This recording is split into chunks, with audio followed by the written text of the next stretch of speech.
Hécate es una diosa afín a Artemisa y no posee mito propiamente dicho. Queda siempre bastante misteriosa y la caracterizan más bien sus funciones y atributos que las leyendas en que interviene. Hesíodo la presenta como engendrada por Asteria y Perses y como descendiendo directamente de la generación de los titanes.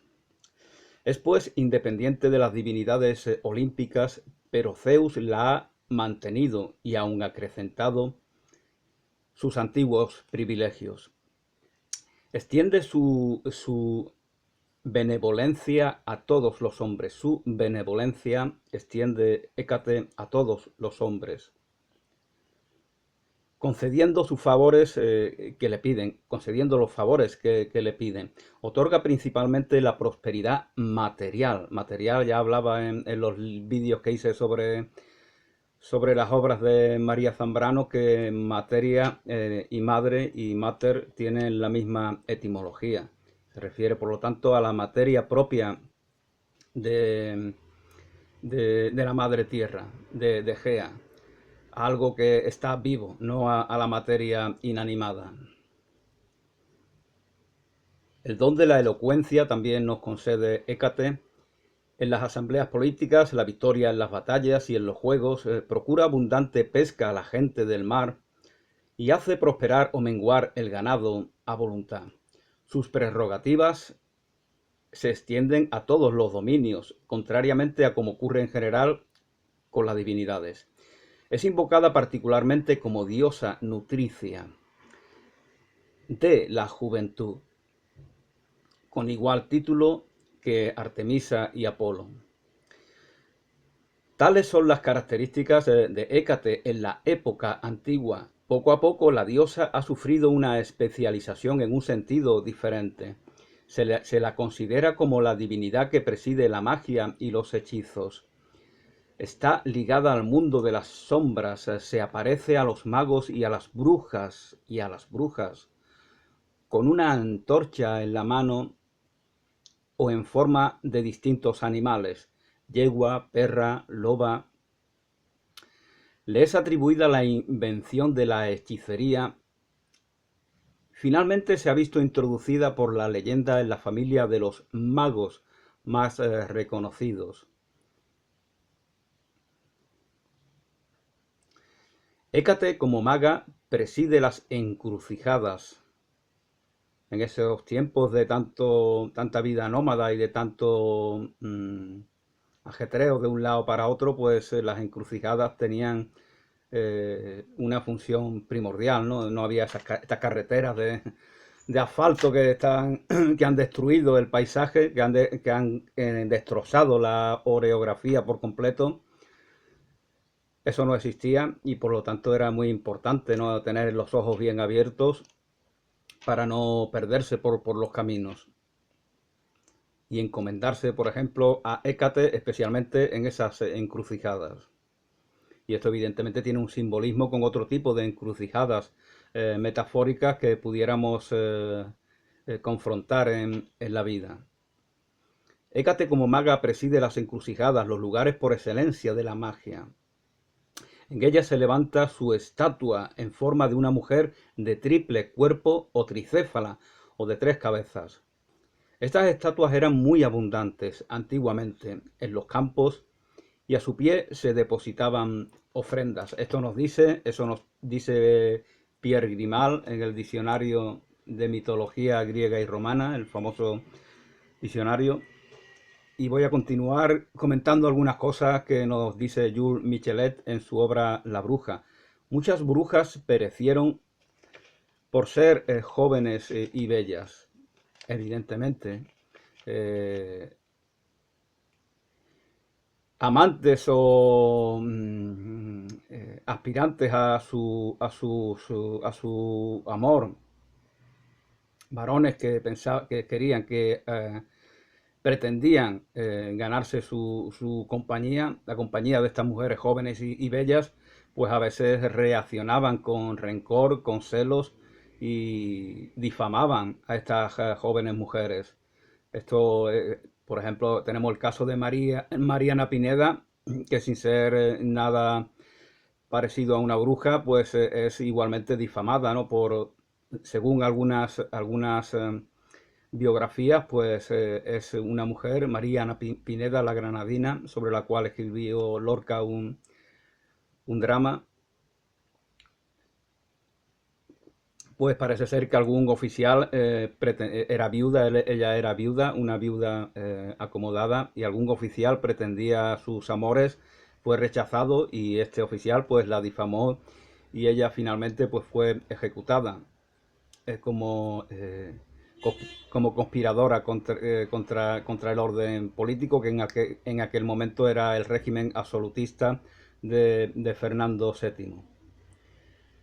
Durante algún tiempo, el único médico de los pobres fue la bruja, como ya os comentaba en algún vídeo anterior.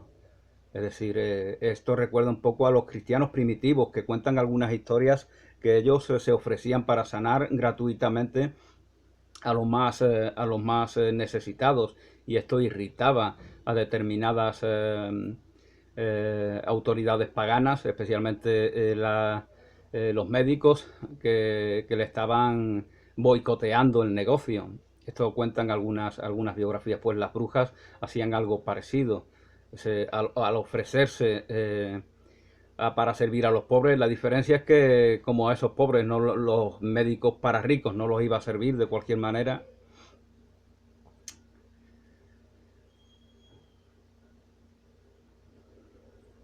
Durante algún tiempo el único médico para los pobres eran las brujas.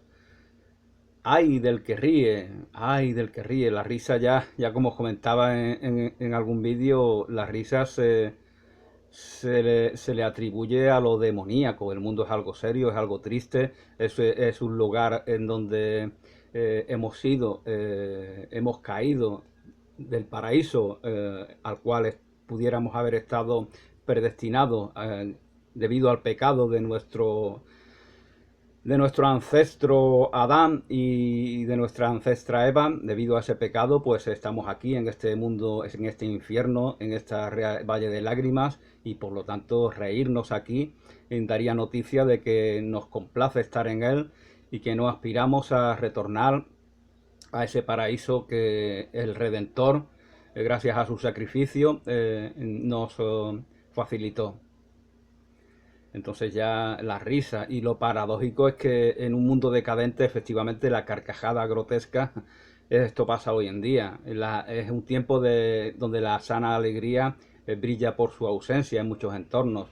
La gente en esta decadencia de Occidente, aludiendo a la obra de Oswald Spengler, muchos no saben reír, no saben, su carcajada es siempre una mofa de alguien, ¿no? Es una especie de mueca grotesca, no saben reír, no conocen la alegría verdaderamente. Viven en un paradigma comparativo y solamente se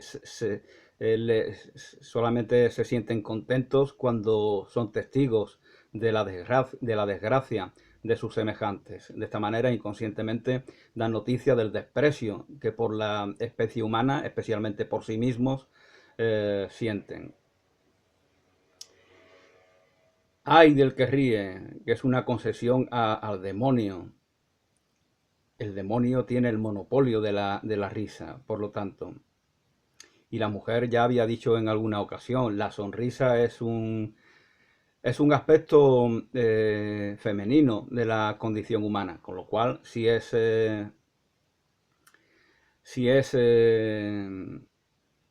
prohibida, se está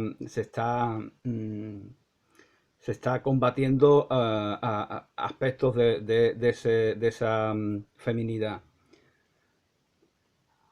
Y es por lo tanto la mujer la que sale más perjudicada de esta. La seriedad es más propia del varón. Basta con que veamos las caras elegidas azarosamente en los medios de comunicación, si queréis. Veis cómo la mujer tiende, su sonrisa aparece de manera más natural y espontánea. Incluso puede mantener una sonrisa. Veis vídeos aquí que hacen mujeres están sonriendo desde principio a fin y es una expresión natural en ellas. En cambio, nosotros los hombres tendemos a tener una expresión más propia de lo analítico, ¿no? Algo más, más cara de póker, ¿no? Más que como si de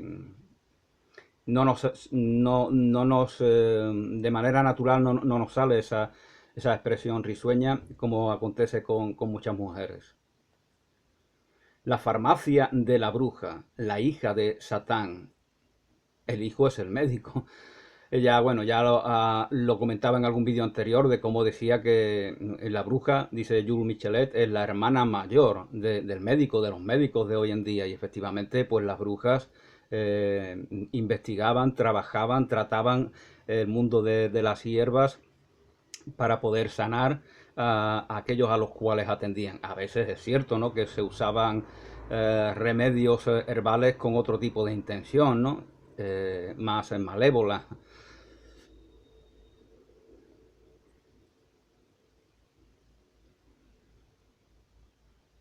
Y la medicina de hoy en día, la farmacia, pues está basada igualmente, no es tan distinta. Los remedios farmacéuticos no son tan distintos de los naturales en contraposición a lo que se suele decir. Son más peligrosos porque tienen contraindicaciones, porque tienen un tratamiento químico, etcétera, etcétera, pero esencialmente toman su contenido de las plantas, de la vegetación, de la naturaleza, es decir, lo mismo hacen lo mismo que hacían los curanderos y las brujas en la Edad Media. Mujer que sin estudios cura es bruja. Esta ley se promulgó en algún que otro lugar. Una mujer que cura y no tiene estudios es porque es bruja. Entonces, de manera muy superficial se etiquetaba de bruja a cualquier mujer. Se estaba predispuesto. Por eso muchas de las mujeres ejecutadas por brujería, como os comentaba al principio, ni siquiera tenían nada que ver. Es decir, a una mujer se le pone enfermo el niño y encuentra algún recurso para poder sanarlo y lo sana, entonces ya está sospechosa de ser una bruja. Atentar contra el eterno vencido, ¿no es acaso atentar contra el vencedor?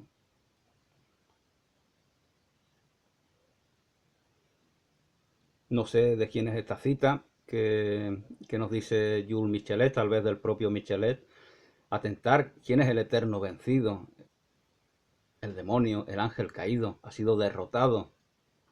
Su propia caída es su derrota.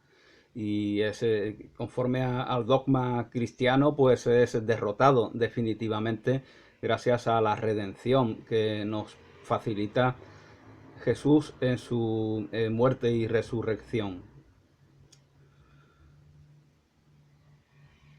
Y entonces al concederle poder al demonio, al convertirlo en rey de nuestra realidad, le estamos negando tal soberanía al mismísimo Creador. Entonces eso puede ser una blasfemia, eso puede ser una herejía. Lo ligo a lo que comentaba en el vídeo anterior. Esto convierte a muchas brujas en mártires del cristianismo en la medida en la que ellas en muchas ocasiones eran creyentes en la figura de Cristo. Al hombre solo lo acompaña el diablo. Al hombre solo lo acompaña el diablo.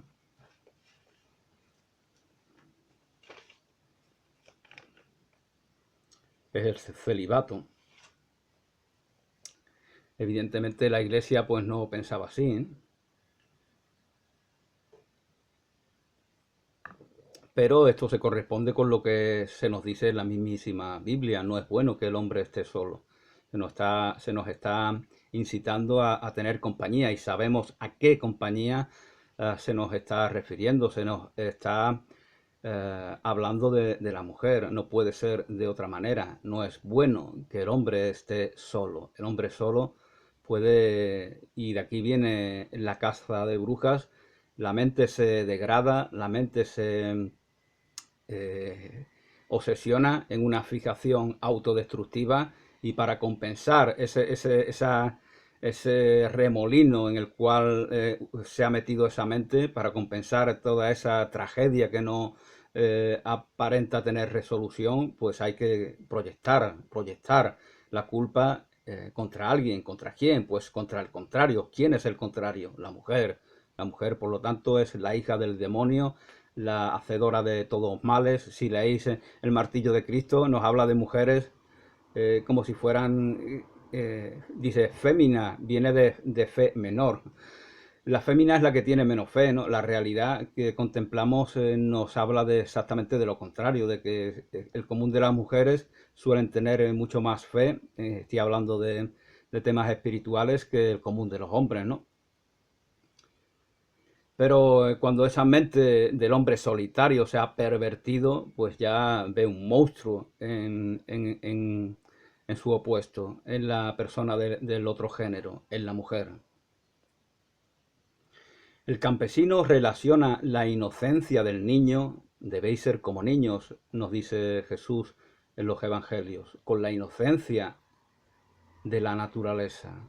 En la mente campesina establece esa relación, con lo cual, como os comentaba en el primer vídeo, Pan ha muerto, el dios de la naturaleza, ya no está con nosotros, nos hemos aislado de ella. Y la Iglesia condena a la naturaleza es perversa, la naturaleza es maléfica, la sombra, la noche, la oscuridad, la tiniebla. Por eso las misas que antaño, al principio de la era cristiana, se celebraban en la penumbra de la noche, fijaos la connotación que eso tiene. No es lo mismo una misa al amparo de las estrellas y de la luna, no es lo mismo una misa así que la misa que se le brinda al imperio de Apolo, al imperio del sol, al imperio de la luz. Ese imperio de la luz que, como os comentaba en los vídeos del sueño creador, anula la aurora, anula la tiniebla, anula la sombra, y no reconoce todo el potencial propio de esos aspectos de la condición humana, que en gran medida están en relación con lo femenino. Con lo femenino, en la placenta de nuestras madres había una oscuridad absoluta.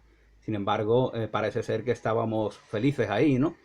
Entonces, con eso tiene que ver, con el mundo, con esa Amaterasu, con ese mundo que aparece cuando Amaterasu se encierra en su cueva.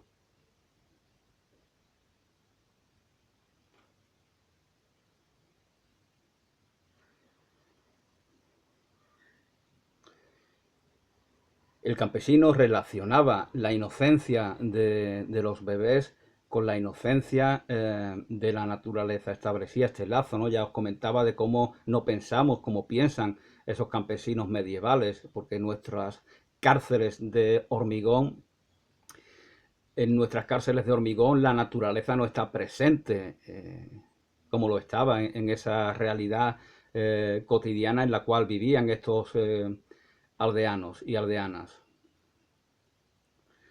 Me gusta acunar a tu niño porque yo también lo soy, dice el genio diabólico. Presenta una entidad diabólica como algo infantil, ¿no? A veces también se nos suele presentar duendes un tanto traviesos o malévolos como niños, ¿no? Que están jugando, y en su condición de niños podemos excusar tal aparente maldad.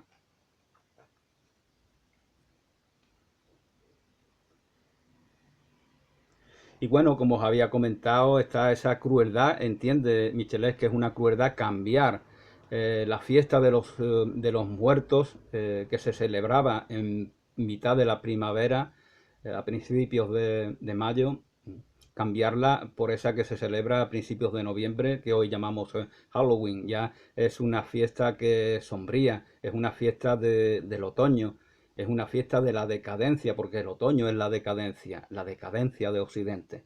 Y entonces, en esta decadencia en la cual vivimos, hemos cambiado el esplendor de la fiesta de los muertos, celebrada que se celebraba en plena primavera, lo hemos cambiado por algo más siniestro y decadente, que es esta evocación de los muertos que se hace en Halloween. De ahí que aparezca lo grotesco, de ahí hay un paso, ¿no? Ya vemos qué evocación de los muertos es algo ridículo, ¿no? Es sin contenido, vacío, es simplemente una excusa para la evasión. No tiene contenido espiritual ese tipo de celebraciones.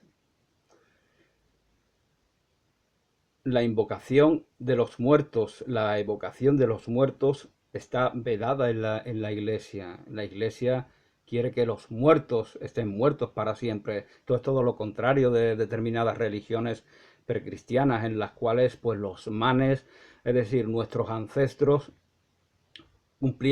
jugaban un rol fundamental en nuestra vida cotidiana. Cuando hablamos, cuando nos actuamos, cuando celebramos, ellos están presentes, y están presentes en nuestra mente, en nuestra conciencia, en nuestros recuerdos. Entonces, la evocación y la invocación de ellos, y eso es lo que hacían en estas fiestas de primaverales, evocar a los muertos, decían, porque la U es el sonido que supuestamente, entre otros sonidos, permite que estas entidades del más allá se conecten con nosotros, hagan aparición, o tal vez sea algo que hay en nuestro interior. Lo que fijaos que cuando asustamos a los niños, que viene el fantasma, ¿por qué decimos Porque inconscientemente ya relacionamos el más allá con ese sonido vocálico. La invocación de los muertos está vedada en la Iglesia Católica. Los fieles son seres pasivos, que no, por eso se llama religiosos a las monjas, a los curas, a los frailes, porque son los únicos que supuestamente están emprendiendo un camino espiritual. Los demás se limitan ahí a misa, escuchan ahí la misa en latín, que seguramente no entienden nada, y eso es una adhesión pasiva. Por eso, alguien decía que por eso fue tan fácil en la invasión musulmana, que se convirtieran en millones de cristianos, porque no eran activos, no eran activos en un camino espiritual. Entonces, cuando llegan los musulmanes, pues ellos son lo que, si no soy activo en nada, pues me convierto en cualquier cosa. Y mucho más cuando estos musulmanes veneraban también a la figura de Jesús de Nazaret, y lo consideraban y lo consideran como un profeta muy importante, con lo cual ya tienen aquí un elemento de seducción que les va a servir para hacer proselitismo para evangelizar en la religión musulmana.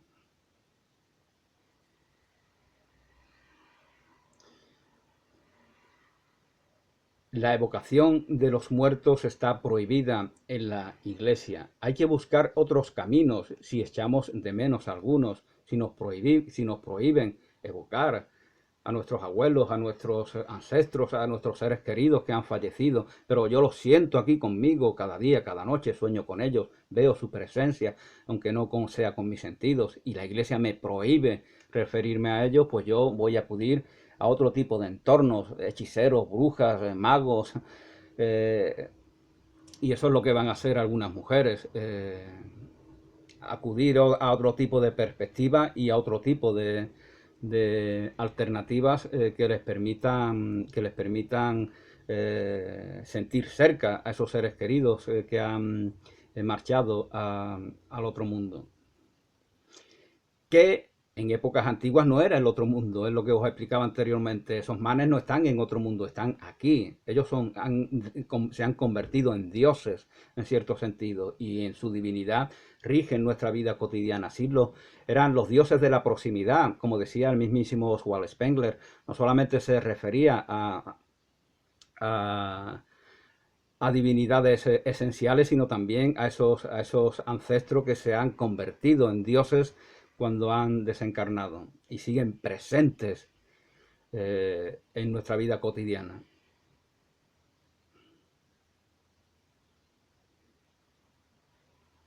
Bueno, nos habla de los flagelos que se dieron a lo largo de esa Edad Media, ¿no?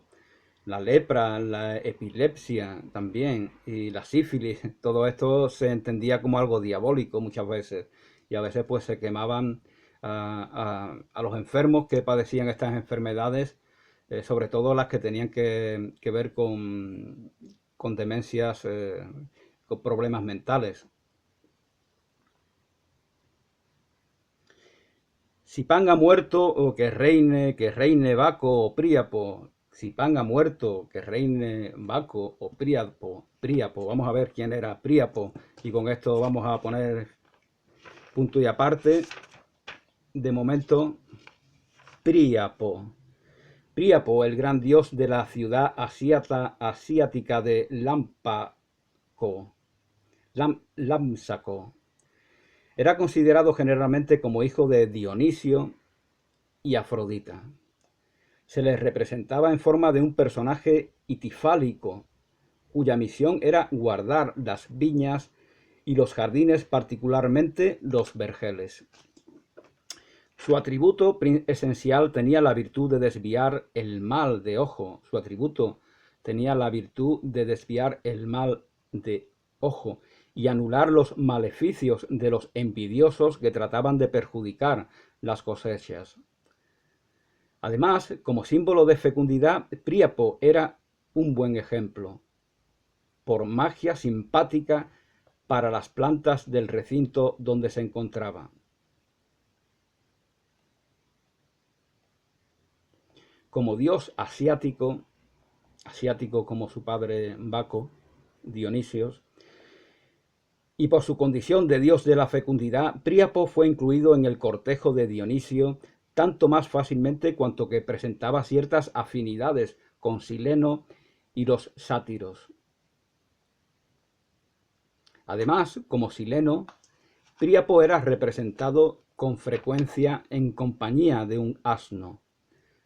Sobre esto se contaba la siguiente leyenda. Durante una fiesta dionisíaca, Príapo se había encontrado con la ninfa Lotis y se había enamorado de ella. Por la noche trató de sorprenderla, pero cuando ya iba a conseguir su propósito, el asno de Sileno se puso a rebuznar, despertando a Lotis y a todas las bacantes. Príapo, confuso, hubo de renunciar a su intento. En memoria de esta aventura era representado en compañía de un asno. En Roma se contaba una variante de esta leyenda en la que la diosa Vesta ocupaba el lugar de Lotis. En el momento en que se disponía a violentarla, un asno se había puesto a rebuznar, despertando a la diosa, la cual se dio cuenta del peligro que corría. Desde entonces se sacrificaba un asno a Príapo, y en la festividad de Vesta estos animales eran coronados de flores. En torno a Príapo se habían formado otras leyendas y no era universalmente aceptada la tradición que lo presentaba como un hijo de Dionisios y de Afrodita. Según ciertos mitógrafos, la deformidad física de Príapo era debida a los maleficios de Hera. Cuando Afrodita llegó al país de los etíopes después de su nacimiento, sorprendió a todos los dioses por su belleza. Zeus quedó enamorado de sus gracias y se unió con ella. Afrodita estaba a punto de tener un hijo, pero Hera, temerosa de que este hijo,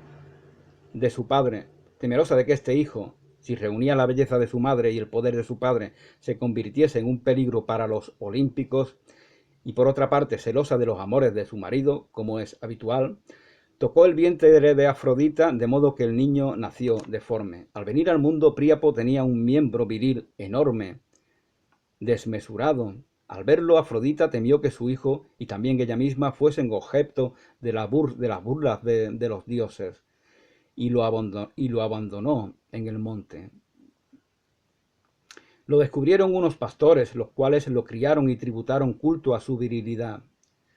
Por eso, según se decía, Príapo quedó como un dios rústico.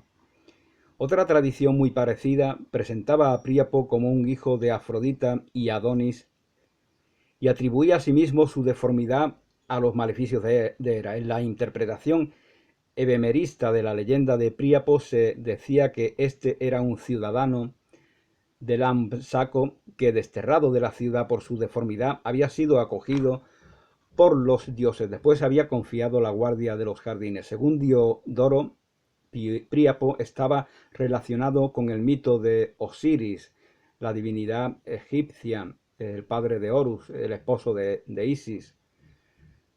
Según Diodoro, Príapo estaba relacionado con el mito de Osiris, sería la deificación por Isis de la virilidad de Osiris. Sería la deificación por Isis de la virilidad de Osiris. Además, Diodoro asimila a Príapo y a Hermafrodito. Diodoro asimila a Príapo a esta divinidad que albergaba en sí Hermafrodito, los dos sexos al parecer. Hermafrodito. En general se da nombre de hermafroditos a todos los seres que tienen doble naturaleza, masculina y femenina. De modo particular, los mitógrafos reconocen con este nombre a un hijo de Afrodita y Hermes, del cual contaban la siguiente leyenda. Y por el momento vamos a dejar tal leyenda ahí. En el próximo vídeo, que tal vez sea el último, seguiré hablando de La Bruja, la obra de Jules Michelet. Gracias y hasta pronto.